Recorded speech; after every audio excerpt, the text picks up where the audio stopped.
This is now the second straight week in a row that we have essentially mercy rolled our opponent, and the game got switched on me in the fourth quarter. Last week it was Washington and the Giants game. This week I got switched to the Dallas and Houston game. All right, y'all, let's talk.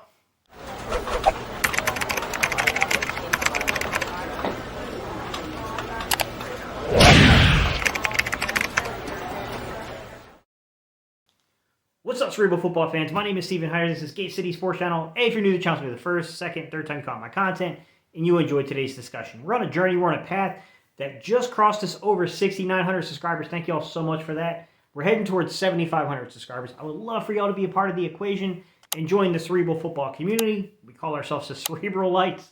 Just need you to hit that subscribe button to do that. OG subscribers, hat in hand, here to ask you that favor, guys. Hit that thumbs up button, smash the like button, help me spike this algorithm. Get this thing in front of new people to be potentially converted to our little audience here on the YouTube. All right, y'all. Today's topic, bro, we won.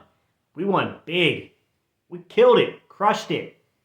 What y'all think about Jalen Hurts now, man? Woo, man.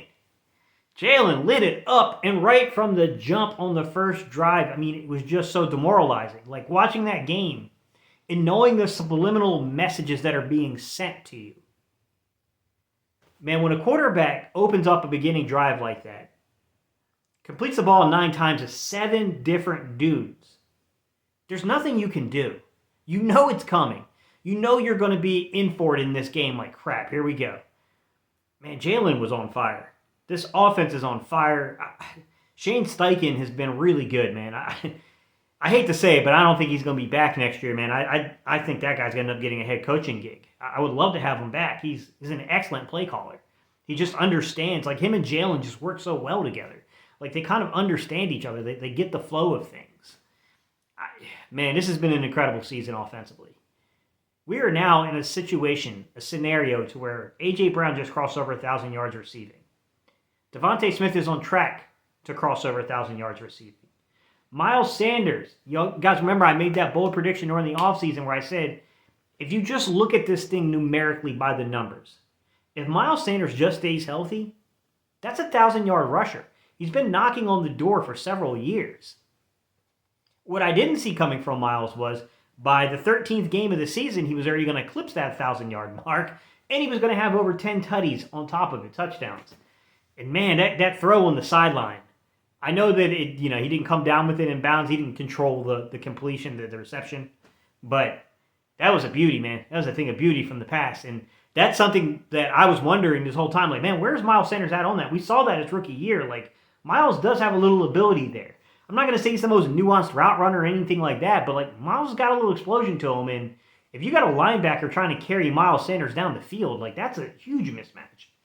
And it was kind of cool to see that again. Like, oh, okay, like, they got that kind of tucked away in the back there. Like, hey, don't forget, we could do this to you if we want to. So, I mean, it sucks that didn't ultimately count as a completion, but, man, that was a dime in terms of the throw. And, man, if the ball doesn't move a little bit towards the end, I probably challenged that personally. I probably would have challenged it anyways, just give my guys, just let them know I'm behind them, even though we're likely going to lose that call if I'm going to be honest, because the ball did move. But things are clicking, man. Things are really clicking. I mean, every aspect of this offense is just, it's coming together. And what's scary about this entire situation, in terms of just how productive and like how crazy talented this group is together, guys, Dallas Goedert isn't in the lineup right now. Dallas Goedert could be potentially back after next week. Actually, starting next week, he could be back. I don't know what they're going to do there. Probably depends on the health of the shoulder. But that's scary to think about, guys. That is really scary to think about, that we've been this good. 3 straight games. And that's tough to do.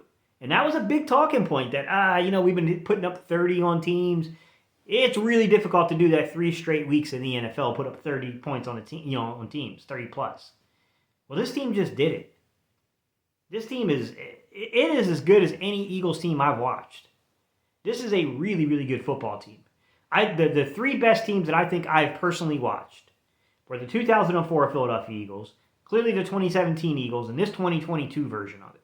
And I think we've had some teams, like I thought there was one year where Vic was there in the early 2010s, where I thought that, with Deshaun Jackson, Jeremy Maclin, Shady, I thought that offense was very prolific, but we were just it kind of fell apart towards the end of the season, to be honest. But I do think that team, lost to, Green Bay, which eventually went on to win the Super Bowl that year. And it lost, in the final closing seconds of the game. I do think that team is maybe a little slept on, a little underrated because they didn't perform in the playoffs. But ultimately, I thought that team was a very, very good football team and very dynamic offensively. This 2022 version of the Philadelphia Eagles, guys, is, man, this is a good football team. This is a good football team. And the funny moment I saw from the game was the drop. Yeah, I don't know if you guys saw that where A.J. Brown dropped the ball, and he should have dropped that. Like, this is one thing I did warn you guys about A.J. Brown when we signed him. You guys were asking me, give us the insight, Steve. We know that you know all the details behind the numbers, so tell us the truth here. And I said, the two things you're going to hear about AJ is AJ will put the ball on the ground, like he'll drop it. I don't mean fumbles, like I didn't see that problem coming. But I did know that he had an issue. And that's, by the way, it's with any high volume, high reception guy, you normally got issues with drops. They're going to happen. They're going to drop the ball at a higher rate than other people. It's kind of a trade-off you get when you get these big explosive guys. That's a trade-off. And be honest with you, I'll take a couple drops here and there that shouldn't happen when you got a guy like A.J. Brown that can just absolutely destroy you in any given moment. With that said, I did point that out, that he will drop the football. And the other thing was about like yards above replacement, which is the idea of like when they measure the metrics behind it, they look at who your opponent is and they look at the type of route you're running, the way the defense defended that route, and they'll say like, okay, like basically could we plug another player here and have similar success results? He wasn't very, very highly graded in terms of yards above replacement, and he also wasn't, he'll drop some footballs. With that said, I told you that this guy, when he gets into Philadelphia, he is exactly what this offense needed. I said that from the jump, is that they needed a big body guy that, and I don't mean big body in terms of the wingspan, just physical, strong presence, who can go across the middle of the field and take the football away, right? He can go there and snatch it away from defenders. He can be that strong go-to guy. And then just the ability over the top of this guy, above 20 yards, is phenomenal. Like, he's been a heck of a signing for the Eagles. There's just no doubt about that. A heck of a trade, I should say. With that said, Reed Blankenship, man, I made the video. Everybody was pumped up about Reed Blankenship. That video got over 7,000 views. Thank you guys for that. Man, MetLife Stadium, bro. We got to do something about this turf surface, man. Come on, dude. That stadium is horrendous. How many dudes are getting injured on that field? Fix that crap. Like, I don't think they should be allowed to go into the 2023 season with that field. I think I heard someone say that they're already going to replace it during the offseason or whatever, but that should be a mandate now from the league. Like, you got to fix this, man. Like, you're going to get us sued. Get this crap fixed. We make too much money as an organization here, as a National Football League, meaning everyone who contributes, right? We make content. That content awards us money. I mean, the NFL is just entirely, there's too much money. There's too much money for that type of thing to be existing in today's NFL. Like, it's got to get cleaned up, man. It's unfortunate, and I don't know what happened to Reed. I'm hoping it's not as bad as it looked. But it was a non-contact injury, guys. That's never good. It happened before the contact on the tackle. So, I don't know, guys. I don't know, man. It scares me knowing the history of that field.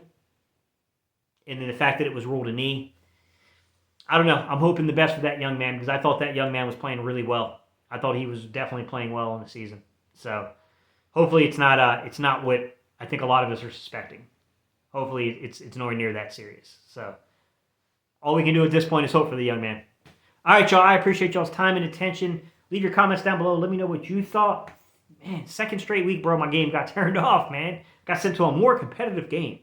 We're gonna go back to the studio. We apologize, but we're gonna take you to a more competitive game. Come on, bro. 2 straight weeks of that, guys. 2 straight weeks of that. But hey, man, we're thumping teams. We're thumping them. All right, y'all. I appreciate y'all. I'll see y'all in the next video.